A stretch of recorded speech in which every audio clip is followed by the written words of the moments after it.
Hello friends, मैं सुरेश। और आज जैसा कि आपको मैंने बताया था कि डेली 8 बजे आपको इस चैनल पर क्या मिलेगी, वीडियो मिलेगी।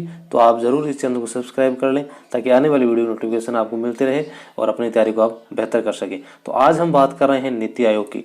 जो आपका मेन टॉपिक है नीति आयोग, जो पॉलिटिक्स से रिलेटेड जितने भी वीडियोज़ हैं वो आप इस क्रम में प्ले लिस्ट बनाई हुई है, तो उससे आप ज़रूर देख सकते हैं। तो इससे हमने जो MCQs लिया है उनको हम डिस्कस करते चलेंगे, एक एक क्वेश्चन को। चलो देखते हैं। योजना आयोग का अंत है वो किस प्रधानमंत्री ने किया। जो योजना आयोग है, पहले योजना आयोग था हुआ करता था, उसके बाद में इसको नीति आयोग बना दिया गया। तो ये जो योजना आयोग है उसका अंत किसने किया, तो आपके जो वर्तमान प्रधानमंत्री हैं नरेंद्र मोदी, उन्होंने क्या कर दिया, इसका अंत कर दिया और इसका नाम बदल के क्या कर दिया, नीति आयोग कर दिया गया है। देखो अगला क्वेश्चन।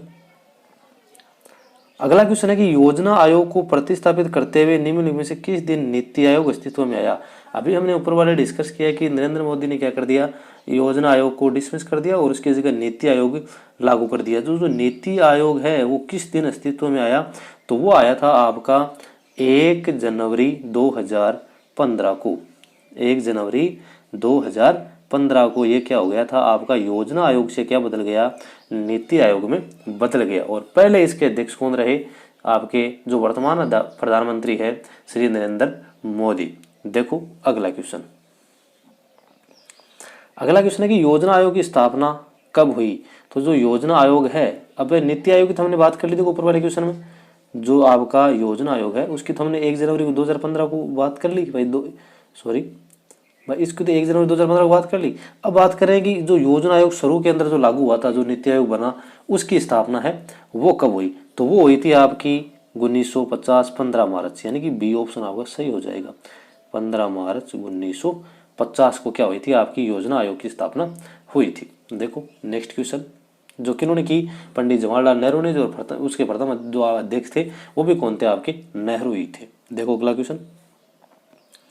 अगला क्वेश्चन है कि योजना आयोग की स्थापना की गई, जो योजना आयोग है उसकी स्थापना है वो किसके तहत की गई। तो जो स्थापना की गई वो की गई संघीय मंत्रिपरिषद द्वारा एक विशेष प्रस्ताव पारित कर।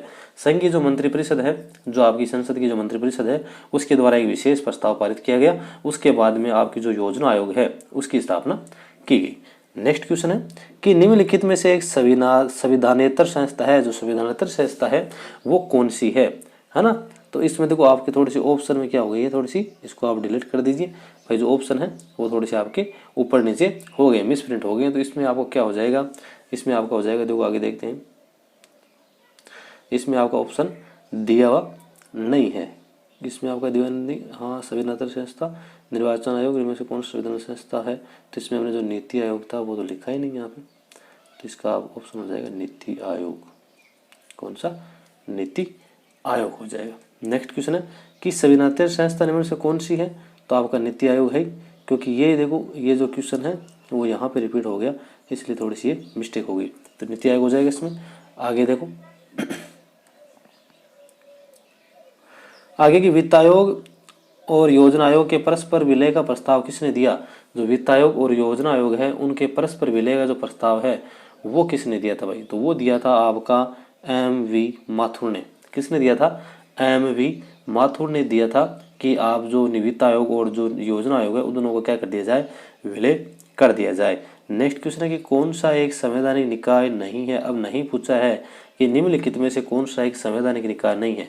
तो संवैधानिक निकाय है वो योजना आयोग है, वो संवैधानिक निकाय नहीं है। बाकी देखो संघ लोक सेवा आयोग की हम संविधान के अंदर बात करते हैं, राज्य लोक सेवा आयोग की बात करते हैं और वित्त आयोग की हम बात करते हैं। लेकिन ये जो आपका संवैधानिक निकाय नहीं है, ये कौन सा हो जाएगा, योजना आयोग। आगे देखो कि निम्न से संविधानेतर संस्था है, कि संविधानेतर संस्था कौन सी है निम्नलिखित में से, तो ये आपका हो जाएगा निर्वाचन आयोग। कौन सा हो जाएगा, निर्वाचन आयोग आपके है वो संविधानेतर जो आपका संस्था है वो हो जाएगी। नहीं, निर्वाचन आयोग की तो हमने बात कर ली, तो इसमें निर्वाचन आयोग नहीं, आप नीति आयोग करें। कौन सा करें, नीति आयोग। नेक्स्ट है कि निम्न से कौन सा एक अंग संविधान का अंग नहीं है। तो संविधान का जो अंग है वो कौन सा नहीं है, तो हमने अभी पढ़ा इसके बारे में, योजना आयोग के बारे में। क्योंकि निर्वाचन आयोग पढ़ते हो आप, वित्त आयोग, अंतर्राज्यीय परिषद है, तो ये आपका योजना आयोग नहीं। आगे देखो निम्नलिखित में कौन एक संवैधानिक संस्था निकाय नहीं है।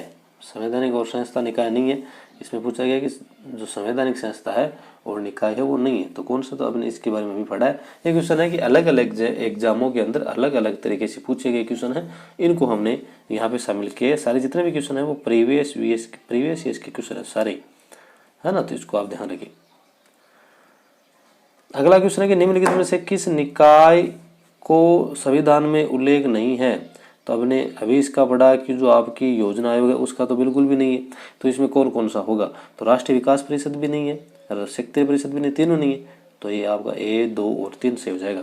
तीनों का जो संविधान के अंदर उल्लेख इतना नहीं किया गया है, क्योंकि ये तो बाद में, आपका तो पता ही है, बाद में गठित किया गया था। देखो आगे कि भारत के योजना आयोग के प्रथम अध्यक्ष कौन है। ये तो हमने सबसे पहले डिस्कस कर लिया था, पंडित जवाहरलाल नेहरू इसके प्रथम अध्यक्ष रहे थे।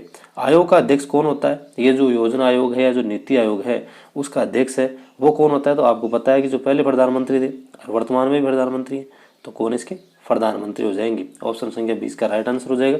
देखो नेक्स्ट क्वेश्चन पूछा गया कि योजना आयोग का पदेन अध्यक्ष कौन होता है। तो पदेन अध्यक्ष, ये मतलब क्वेश्चन वही है, इसको थोड़ा घुमा फिरा कर लिखा गया है। तो पदेन अध्यक्ष कौन होता है, आपका प्रधानमंत्री ही होता है। देखो अगला क्वेश्चन कि नीति आयोग के विषय में निम्नलिखित में से कौन सा एक सही नहीं है। जो सही नहीं है वो हमको इसमें क्या बताना है और छांटना उसको। इसका गठन योजना आयोग के स्थान पर किया गया, सही बात है। इसमें एक पूर्णकालिक अध्यक्ष होता है, सही बात है, एक समय के लिए होता है। इसका गठन जनवरी 2015 में किया गया था, जनवरी 2015 में किया गया था, यह बात भी सही है। और जो आपका यह है, यह सहकारी संघवाद के सिद्धांत पर क्या है, आधारित है। यह सहकारी संघवाद के सिद्धांत पर आधारित है, तो यह भी आपका क्या हो जाएगा, राइट आंसर हो जाएगा। लेकिन एक पूर्णकालिक अध्यक्ष, हाँ ये नहीं होता भाई, इसका समय समय पर क्या होता है, इसका जो अध्यक्ष है वो चेंज होता रहता है। इसमें ऑप्शन संख्या बी हो जाएगा, जो नहीं है इसमें ऑप्शन संख्या क्या हो जाएगा, बी आपका राइट आंसर हो जाएगा। अगला क्वेश्चन है कि नीति आयोग से संबंधित है, जो नीति आयोग है उससे संबंधित है। तो नीति आयोग से संबंधित आपको पता है नरेंद्र मोदी सीधा दिखाई दे रहा है आपको, क्योंकि ये क्या है, वर्तमान में इसके अध्यक्ष है। नेक्स्ट है कि योजना आयोग का उपाध्यक्ष किसके समकक्ष होता है। जो योजना आयोग का जो उपाध्यक्ष है वो निम्नलिखित में से किसके समकक्ष होता है। तो वो आपका होता है कैबिनेट मंत्री के। जो आपका संसद स्तर पर जो कैबिनेट मंत्री है उसके समक्ष कौन होता है, आपका नीति आयोग का उपाध्यक्ष होता है, अध्यक्ष नहीं उपाध्यक्ष। देखो आगे अगला क्वेश्चन है कि योजना आयोग के उपाध्यक्ष को भारत सरकार के सरकारी वरीयता क्रम में महत्व दर्जा दिया गया है। क्वेश्चन वही है, लेकिन इसको क्या किया गया है, थोड़ा सा घुमाया गया है, क्योंकि ऊपर वाला क्वेश्चन ही है भाई, जो उपाध्यक्ष है उसको किसके समक्ष रखा गया है। तो सरकारी वरीयता क्रम में महत्व का दर्जा, तो ये बात आ गई भारत सरकार के कैबिनेट मंत्री के समान इसको रखा गया है। नेक्स्ट देखो, माना जाता है निम्न से कौन योजना आयोग का उपाध्यक्ष नहीं रहा। निम्नलिखित में से जो योजना आयोग है उनके उपाध्यक्ष है वो कौन नहीं रहे। तो मनमोहन सिंह, प्रणब मुखर्जी, मोंटेस अहलुवालिया और पी चिदम्बरम। तो इसके जो ऑप्शन संख्या सी है वो इसके क्या है, राइट आंसर हो जाएंगे। वो उन्होंने क्या योजना है कि वो उपाध्यक्ष नहीं रहे हैं। नेक्स्ट क्वेश्चन देखो भाई, नेक्स्ट क्वेश्चन है कि यो निम्नलिखित में कौन सा कथन सत्य नहीं है। तो निम्नलिखित में से जो कथन सत्य नहीं है वो आपको इसमें छांटना है। भारतीय योजना आयोग का अध्यक्ष प्रधानमंत्री होता है, सही बात है। भारत में नियोजन के लिए सर्वोच्च निर्णय संस्था योजना आयोग है नियोजन के लिए, तो ये भाई थोड़ी सी क्या है, गलत बात है। योजना आयोग का सचिव राष्ट्रीय विकास परिषद का सचिव होता है, सही बात है। भारत का प्रधानमंत्री राष्ट्रीय परिषद की अध्यक्षता करते हैं, भी सही बात। तो ऑप्शन संख्या इसका क्या हो जाएगा, बी इसका राइट आंसर हो जाएगा। देखो आगे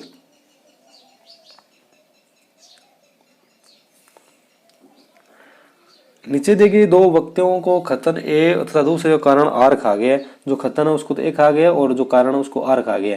दोनों के बीच में क्यों की लगाकर आप इसका पता कर सकते हो ना, मैंने कई बार आपको इसको हम बताया भी है। देखो, योजना आयोग को आर्थिक मंत्रिमंडल परिभाषित किया गया है, केवल संघ हेतु अपितु राज्य हेतु भी, क्योंकि यह राष्ट्रीय संसाधनों के संतुलित उपयोग हेतु पंचवर्षीय योजनाओं का क्या करती है, निर्माण करती है। तो इसका आपको राइट आंसर क्या होगा, तो वो देखो आप थोड़ा इसको अगर ऊपर कर लेते हैं, ये देखो भाई है ना। तो इसमें मैंने क्या कहा था कि दोनों को बीच में क्यों की लगा के आपको सही तरीके से इसका जो आंसर है वो ढूंढना है। तो इसमें क्या होगा, ए ओ आर दोनों मैंने बताया कि दोनों क्या हैं, सही बातें हैं, परंतु आर सही स्पष्टीकरण नहीं है ए का।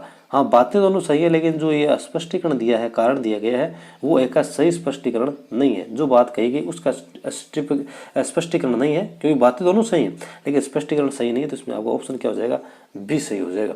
देखो आगे अगला है कि भारत में राष्ट्रीय विकास परिषद कब गठित की गई। जो भारत में जो राष्ट्रीय विकास परिषद है उसका गठन किया गया था 6 अगस्त 1952 को।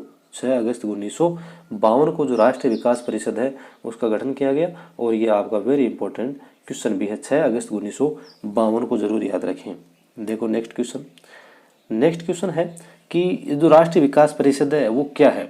तो इसमें आपको बताना है कि राष्ट्रीय योजना की उन्नति पर चर्चा करती है, सही बात है। राष्ट्रीय योजना के उद्देश्यों की प्राप्ति के उपाय सुझाती है, सही बात है। राष्ट्रीय योजना निर्माण हेतु दिशा निर्देश प्रदान करती है, योजना में धन आवंटन सुझाती है। तो इसका जो राइट आंसर हो जाएगा वो आपका एक तो पहला सही है, दूसरा सही है, और राष्ट्रीय योजना हेतु दिशा निर्देश प्रदान करती है भी सही है। धन आवंटन सुझाती ये थोड़ी सी बात गलत लग रही है, इसलिए आपका ए बी और सी यानी 1 2 3 सही है। तो आपका राइट आंसर हो जाएगा 1 2 3 यानी ऑप्शन संख्या ए इसका क्या हो जाएगा, राइट आंसर हो जाएगा। देखो आगे, तो देखो हमने इसके जो MCQs हैं वो डिस्कस किए हैं। और अगर वीडियो आपको अच्छा लगा है तो इसको सब्सक्राइब कर लें, लाइक कर दें, शेयर कर दें। और जो भी आपके सवाल है वो आप कमेंट बॉक्स में ज़रूर लिख सकते हैं, उसका सुझाव ज़रूर दिया जाएगा। Thank you, all the best, जय हिंद।